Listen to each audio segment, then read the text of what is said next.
Au début du siècle, à Poissy, on parlait plus le breton que le français. Les Bretons venus sur la région avaient noyé un petit peu la population. Dans la rue, on entendait effectivement plus le breton. De la même façon que moi, la Cobraise à Paris, quand j'ai commencé, j'entendais parler le breton dans la rue, il s'interpellait de fenêtre à fenêtre, comme ça, la rue est assez étroite. C'était une époque, quoi. Hein. Et puis ça a changé.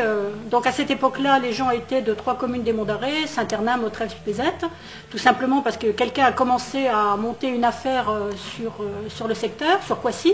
Il a fait venir des gens de son pays qui ont fait venir les frères, les sœurs, les cousins, les cousines, les voisins, les voisines, etc. Ce qui fait que c'était la très grande majorité. Et donc tous ces gens-là avaient des costumes à eux ou des costumes de leurs parents ou même de leurs grands-parents. Donc voilà, nous on était habillés d'emblée avec des costumes authentiques qui sortaient des armoires de Poissy et qui venaient évidemment de Bretagne. Et puis il y avait de moins en moins de gens de la montagne. Et de plus en plus de vannetains. Il y a plein de gens qui sont venus avec leur culture, donc il y a plein de gens qui savent des choses, il y a plein de gens qui ont ramené des choses aussi, hein, que ce soit des costumes, que ce soit tout un tas de choses. Donc oui, il y a de quoi collecter. D'ailleurs, la plupart des gens qui faisaient ça, que ce soit en langue, que ce soit en chant, en musique, sont tous venus collecter à Paris, hein, à un moment donné. Est-ce que c'est différent d'être un cercle celtique en région parisienne qu'un cercle celtique en Bretagne? Oui, des petites différences effectivement. En avantage, je dirais que les gens sont un petit peu plus motivés parce qu'ils sont en état de manque. Ils sont loin de leur pays, loin de leurs racines. Donc voilà, paumés en Ile-de-France. Tous les gens qui viennent, des étudiants là, sont vraiment paumés en Ile-de-France. De se retrouver entre Bretons, faire quelque chose qu'ils ont fait éventuellement avant en Bretagne, ou bien commencer tout simplement, parce que quelquefois c'est aussi en arrivant à Paris qu'ils se rendent compte qu'il y a une culture bretonne. Mais le fait qu'on soit éloigné, c'est terrible parce que toutes les formations sont loin, même si Kendar Île-de-France fait des formations à Paris et si on participe activement, la plupart des stages sont en Bretagne, donc il faut y aller. Ça a un coût, évidemment. Donc le principal handicap, il est financier. Ce qu'on ne voulait pas, c'est être dans la légende pure, de suivre la légende, de retracer ce qui s'était passé. C'était pas notre parti pris. Enfin, on voulait pas de ça. Donc du coup, à partir de cette légende de la ville 10, donc aussi la légende de l'Atlantique, ce sont les mêmes. On s'est demandé comment cette ville avait pu être immergée. Alors pour nous, c'était le reflet des excès, des abus qu'un village pouvait mener, et qu'encore aujourd'hui des peuples pouvaient mener, qui conduisaient finalement à ce drame. Et comment le peuple donc, qui a été traumatisé va réapprendre à danser, va réapprendre à vivre, et quelle va être finalement la conclusion de cette histoire. Est-ce qu'ils vont comprendre la leçon, ou est-ce qu'ils vont repartir dans leurs excès? La conclusion est volontairement ouverte. En fait, il y a un peu de tout, il n'y a pas d'arrêt, c'est-à-dire qu'à la fois on peut venir tous avec un morceau, on a tous choisi, et puis après on se concerte, et puis...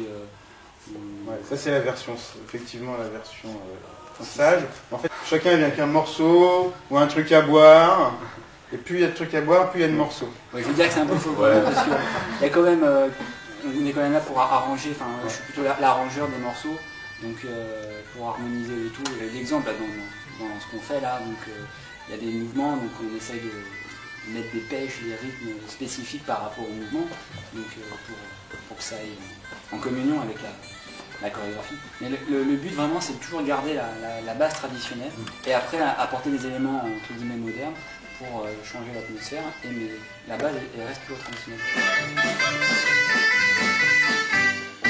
Les gens nous ont fait confiance aussi, ça participe, je pense que ça a participé aussi au succès qu'on a eu dans nos spectacles. Vraiment, les gens, quand on leur dit que nous on écrit quelque chose, mais c'est eux qui vont vraiment l'enjoliver, l'embellir et faire le spectacle, en fait, c'est vraiment ça qui marche. C'est vraiment, c'est assez agréable, ils ont confiance en nous. Et quand ils n'ont pas confiance, on le sent, voilà, on le sent, mais on essaye de les rassurer aussi, parce que c'est pas évident de se montrer quand on n'est pas artiste comme ça, professionnel. C'est de se livrer un petit peu, d'être un peu nu sur scène, c'est pas évident. Donc non, pour ça, il nous faut confiance, et puis on sait leur montrer parfois qu'on est content d'eux, donc je pense que ça participe, la confiance participe à ce qu'on peut donner sur scène. Voilà. Tu fais plutôt pour le tram, mais tu fais aussi pour le scénique. Avant de monter sur scène, elle passe devant tout le monde et elle nous met en mode beau gosse. Voilà. Donc, on a quand même notre réputation de Parisiens, voire de banlieusards. Donc mode beau gosse, on se disait que ça correspondait bien à notre groupe de Bretons exilés, mode beau gosse. Et puis voilà, on entrait sur scène, on y allait. Des fois j'oublie, donc à une seconde avant de passer sur scène, je le fais. Mais voilà, c'est ça. On se met en mode beau gosse. Et après, on essaye de l'être, ça passe ou ça casse. Hein. Ça marche pas tout le temps. Je suis très fière du groupe, je suis très fière parce que ça continue, et ça continue bien. Et je vois que ceux qui s'en occupent s'y prennent autrement. C'est complètement différent de la façon dont je m'en occupais lorsque j'étais en activité, moi. Mais c'est encore mieux. Donc vraiment, je suis ravie.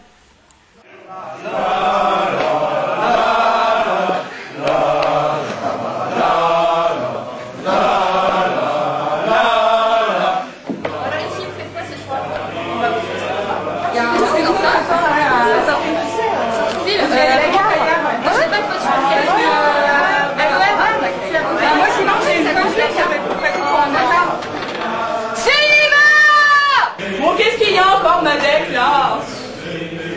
Bah regarde! Non mais n'importe quoi là, vous êtes sérieux? Qu'est-ce que vous faites? Ouais, demandez-nous pas là, c'est bon.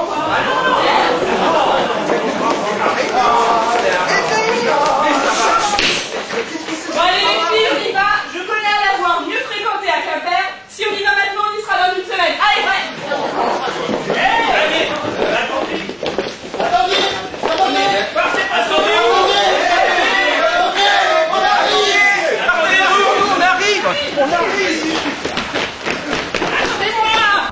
Allez, venez les filles, c'est par là.